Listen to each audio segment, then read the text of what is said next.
Today we're replacing the tailgate strap in your second generation Hyundai Santa Fe, and we'll do this step by step.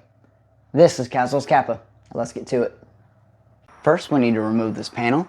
There are two clips here and here, so grab something like a flat head, wedge it in there, try to pull it out, or push it in here and wedge it out that way. Next, grab a 10mm socket and remove this bolt. To install the strap, just simply tighten the socket.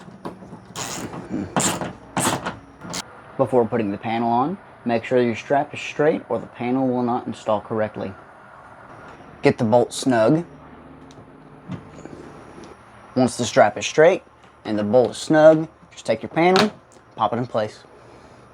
And that's it, you're done. Thank y'all so much for checking out the video. I hope that it helped y'all out and that you learned something new. I will see y'all in the next one. Until then.